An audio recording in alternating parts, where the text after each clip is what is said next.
Hello, and thank you for joining us for our WNCT Now digital studio. I'm Katie Augustine. Instead of a traditional news and weather update today, we are actually going to go live to a press conference being held in Onslow County. They're talking about a cold case today. Our Camila Barco is live there right now, so let's go see what they're talking about. We do not have a cause of death currently, and to even get to that point, we really need to identify her. That said, we are trying to do this initiative. We've done a reconstruction where the victim's skull was sent to Naval Criminal Investigative Services in New Orleans, and with the help of them and Tulane University and Catherine's Creations, actually here in Jacksonville, we were able to do a recreation, a reconstruction of what the individual looked like based on the features of the skull.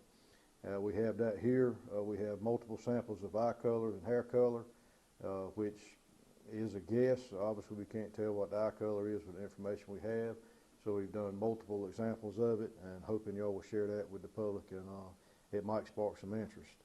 And again, this is a 1991 case. However, the time of death, or the possible time of death, was sometime between 1989 and 1990. So the individual had been in the woods at least for 1 year before she was discovered. There are some notable features about the victim other than the facial reconstruction itself. The individual had a fusion in her neck, in her spine of her neck, which we believe was a medical procedure, between the C2 and C3 vertebrae, which may have caused her to have a little bit of an arch in her neck. A family member would know or recognize that as being someone that has been missing for some time. On the sheet of information I gave you are a number of other identifying features, to include the fact that it is a female. The race has been determined to be a white female. The height is between 5'1" and 5'2", and the age range is between 20 and 30 years of age. We have some clothing that was recovered with it. However, you must take in mind the clothing was decomposed or disintegrated to a lot of a degree. But it was a heavy V-neck type shirt, gray or brown in color, a pair of blue slacks with an elastic type underneath waistband, pantyhose, or a leotard type leggings, and white slip-on shoes with a small white bows on it. No other items were found with the individual. Some of the tag information is also in the release that I gave you. With that said, I'll field any question that y'all may have. What sparked to open up this case again? Well, our initiative here at the Sheriff's Office, for the past 5 years, we've tried to go over some of the old unsolved cases. And like I say, we have had a lot of success with it. This is one of the main detectives that worked on this, actually still in the area, and he's retired from here. He always asked about it, and that's retired Colonel Worrell. He was one of the crime scene guys that actually was there originally. And it always haunts us because it's someone's child, someone's sister, and they don't know what happened to them. And we're trying to exhaust everything we can to try and determine who she is. Because like I say, if we can't determine who she is, we probably will never figure out how she ended up where she was.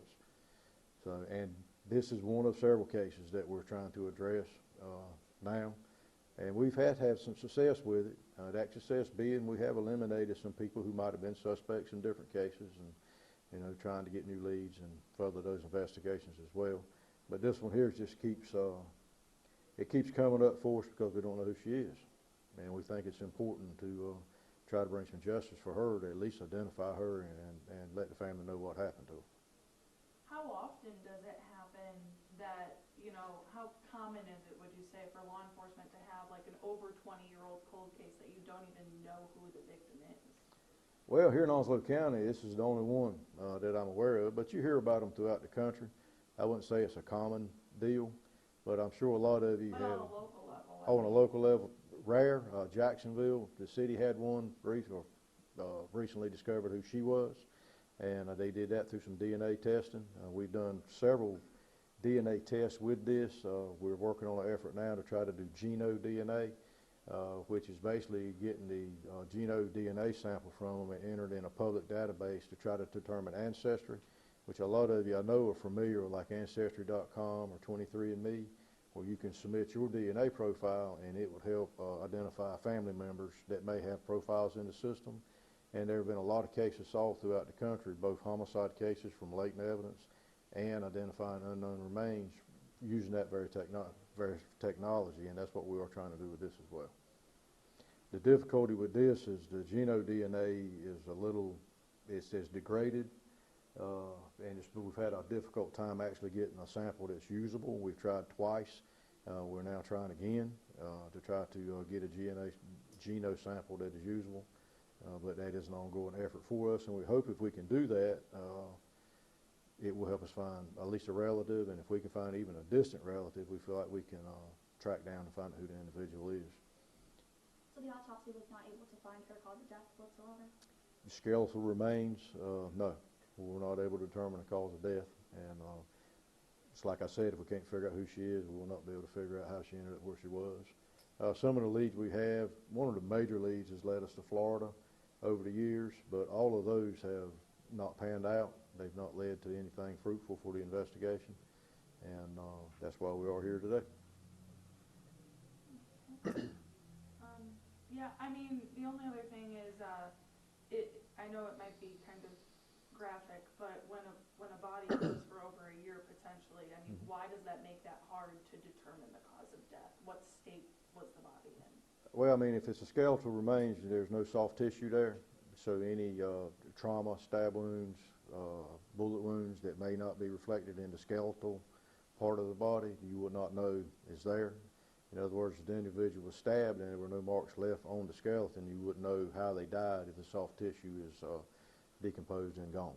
So what state was this body in? Skeletal remains. Just, okay. Yes, ma'am, skeletal remains. Now, like I said, it had been in the woods for at least a year and possibly up to 2 years before it was discovered. So is it fair to say it was a body, or was it more just like bones? I mean, Well, how would you put what was found? Our body, I mean, it is what the remains of the body. So whatever degree it would be a body. Okay. The actual hunters actually found a skeleton about 40 yards away. The skull about 40 yards away from where the skeleton was. So after they found it, it's when the officers started searching the area and were able to find the actual site where the body was at. And how many other cold cases do you guys actually have? Well, I mean, those cold cases go back all the way back in the 50s. I mean, which we don't feel like there's really any opportunity maybe to solve those. But those go back to the 70s.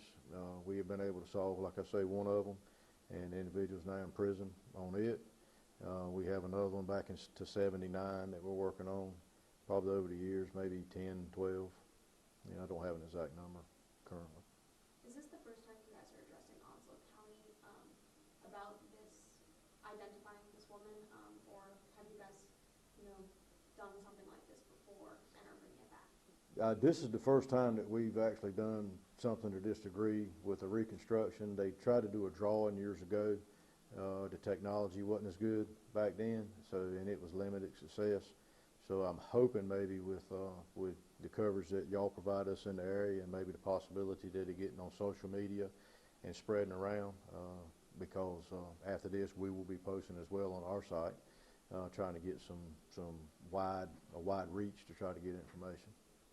When these reconstructions are made, roughly how accurate are they, or what's the margin for error, so to speak, if I'm looking at this? I don't know that I can really tell you the margin for error. I do know the ones that I have seen and have researched, and I think the lieutenant's research as well, they've been really close. They might not can get the eye color, obviously, because there's no way to reconstruct that unless you have a genotype DNA. But as far as the actual features of the body, they tend to be very, very close. So we feel like what they have produced us would be sufficient for someone, if they knew the victim from back then, that they might recognize.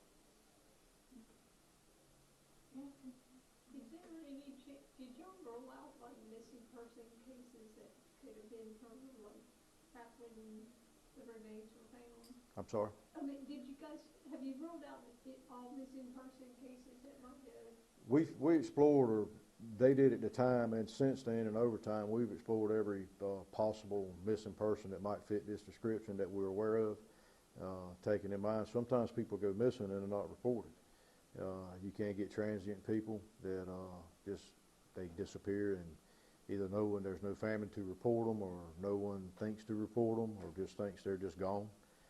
So it's quite likely that there's not a report on her missing from this area. It's possible she may be missing from another state, and there was a report filed.